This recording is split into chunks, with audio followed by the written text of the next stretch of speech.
અમેરિકામાં પોતાની ઓળખ બનાવનાર એક યુવાન જ્યારે પોતાની માતૃભાષામાં પ્રેમથી વાત કરે ત્યારે તેને ગુનેગાર ઠેરવવામાં આવે છે.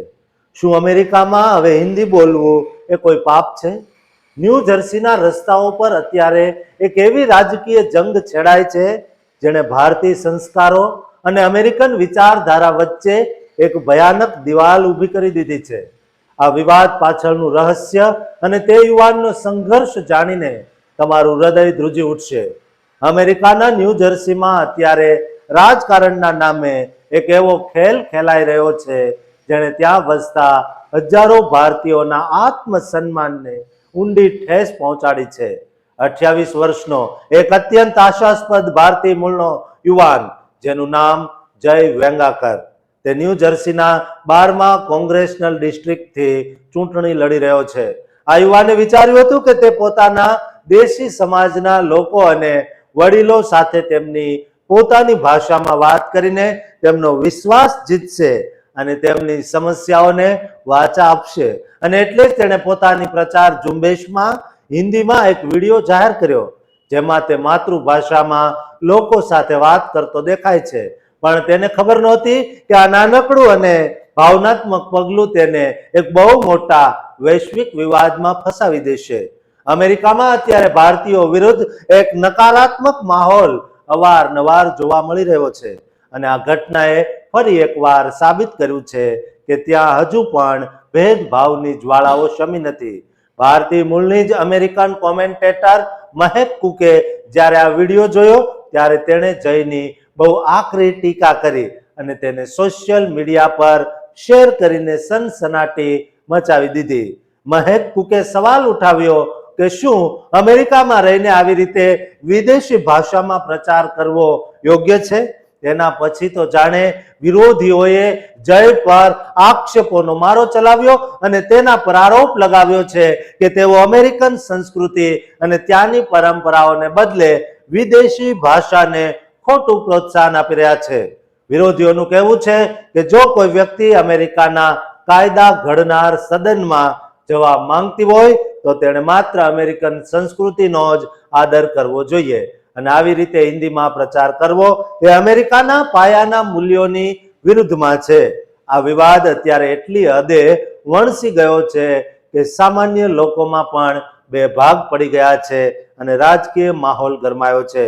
બીજી તરફ જય વેંગાકર પોતાની વાત પર મક્કમ છે અને તેમનું કહેવું છે કે તેઓ માત્ર પોતાના સમાજના લોકો સાથે તેમની જ ભાષામાં સંવાદ સાધી રહ્યા હતા જેથી તેમની લાગણીઓને વધુ નજીકથી સમજી શકાય. જયનું માનવું છે કે વિવિધતા એ જ અમેરિકાની સાચી તાકાત છે અને પોતાની ભાષામાં વાત કરવી એ ગુનો હોઈ શકે નહીં. પરંતુ જે રીતે આ મામલે વિવાદ વકર્યો છે તે જોતા એવું લાગે છે કે વિદેશી ધરતી પર ભારતીય હોવું અને ભારતીય ભાષા બોલવી એ એક બહુ મોટો પડકાર બની રહ્યો છે. મહેક કુક જે પોતે પણ ભારતીય મૂળની છે તેમની આવી ટીકાએ દેશી સમાજમાં એક અલગ પ્રકારની ચર્ચા અને આક્રોશ જગાડ્યો છે. લોકો અત્યારે પૂછી રહ્યા છે જ્યારે અન્ય ભાષાઓમાં પ્રચાર થતો હોય ત્યારે કોઈને વાંધો નથી આવતો, પણ જ્યારે હિન્દીની વાત આવે ત્યારે કેમ આટલી બૂમો પાડવામાં આવે છે? ન્યૂ જર્સીમાં વસતા ગુજરાતીઓ અને અન્ય ભારતીયો અત્યારે આ સમગ્ર ઘટનાને બહુ બારીકાઈથી અને ચિંતા સાથે જોઈ રહ્યા છે, કારણ કે આ માત્ર એક ઉમેદવારનો પ્રશ્ન નથી પણ તે દરેક ભારતીયના અસ્તિત્વ અને તેની ભાષાના સન્માનની ગંભીર વાત છે. જય વેંગાકર અત્યારે આ રાજકીય વંટોળમાં બરાબરના ઘેરાયેલા છે અને વિરોધીઓ તેમને અમેરિકન સંસ્કૃતિના વિરોધી તરીકે ચિતરવાનો પૂરો પ્રયત્ન કરી રહ્યા છે. આ વિવાદે અમેરિકામાં આવનારી ચૂંટણીના સમીકરણો પણ સાવ બદલી નાખ્યા છે અને હવે લોકોમાં એ સસ્પેન્સ છે કે શું ભાષાના નામે થતો આ આંધળો વિરોધ જયની રાજકીય કારકિર્દીને કાયમી નુકસાન પહોંચાડે છે કે પછી દેશી સમાજ એક થઈને તેમની પડખે ઊભો રહે છે. અત્યારે તો ન્યૂ જર્સીમાં હિન્દીમાં પ્રચાર કરવો એ જાણે કોઈ દેશદ્રોહનો ગુનો હોય તેવી રીતે પ્રતિક્રિયાઓ આવી રહી છે, જે ખરેખર લોકશાહી માટે દુઃખદ છે.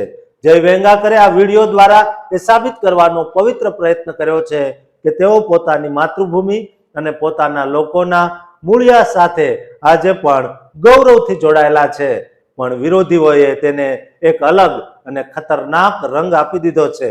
અમેરિકામાં વસતા ભારતીય સમુદાયના લોકો જેઓ ત્યાંના અર્થતંત્ર અને વિકાસમાં પોતાનો લોહી પરસેવો પાડી રહ્યા છે, તેમના માટે આ અત્યંત આઘાતજનક સમાચાર છે. કારણ કે જો એક ઉમેદવાર પોતાની ભાષામાં વાત પણ ન કરી શકે તો સામાન્ય ઇમિગ્રન્ટની શું હાલત થશે તે વિચારવા જેવું છે અને તે ડરામણું છે. આ વિવાદમાં જે રીતે મહેક કુકે વિરોધની આગ લગાવી છે, તેનાથી એ પણ સાબિત થાય છે કે આંતરિક મનદુખ પણ ક્યારેક બહુ મોટી મુસીબત નોતરી શકે છે. અત્યારે સોશિયલ મીડિયા પર જયના સમર્થનમાં પણ અનેક લોકો આવ્યા છે, જેઓ કહી રહ્યા છે કે ભાષા એ માત્ર સંવાદ સાધવાનું એક માધ્યમ છે, તેને કોઈ સંસ્કૃતિના અપમાન સાથે જોડવી એ સંકુચિત માનસિકતાનું લક્ષણ છે. પરંતુ અમેરિકાના કટ્ટરપંથીઓ આ મુદ્દાને છોડવા તૈયાર નથી. ન્યૂ જર્સીના 12મા કોંગ્રેશનલ ડિસ્ટ્રિક્ટની આ ચૂંટણી હવે માત્ર મતો મેળવવાની સામાન્ય લડાઈ નથી રહી, પણ તે દરેક ભારતીય ભાષા અને આપણી ઓળખના અસ્તિત્વની લડાઈ બની ગઈ છે. 28 વર્ષનો આ ફૂટડો યુવાન આટલા મોટા માનસિક અને રાજકીય દબાણ સામે કેવી રીતે પોતાની લડાઈ ચાલુ રાખશે, તે અત્યારે સૌથી મોટો યક્ષ પ્રશ્ન છે. આ ઘટનાએ ફરી એકવાર સાબિત કર્યું છે કે વિદેશમાં વસતા ભારતીયો માટે રાજકારણનો રસ્તો બહુ મુશ્કેલ છે અને ત્યાં ટકી રહેવા માટે પોતાની અસલી ઓળખને પણ ઘણીવાર દાવ પર લગાવવી પડે છે. આ વિવાદનો શું અંત આવશે અને જય વેંગાકર આમાંથી કેવી રીતે બહાર નીકળશે તેના પર સૌની નજર રહેશે. પણ આ ઘટનાએ ભાષા અને સન્માનના મુદ્દાને ફરી એકવાર અમેરિકાના રાજકારણમાં જીવંત કરી દીધો છે. દોસ્તો, અમેરિકામાં રહેતા દરેક વ્યક્તિ, ન્યૂ જર્સીમાં રહેતા દરેકને આ વિડીયો શેર કરે અને જઈને જીતાવીને એટલું સાબિત કરી આપે કે એક ભારતીયનું અપમાન એ દરેક ભારતીયનું અપમાન છે. દોસ્તો, આ ચેનલને સબસ્ક્રાઇબ કરવાનું પણ ચૂકતા નહીં.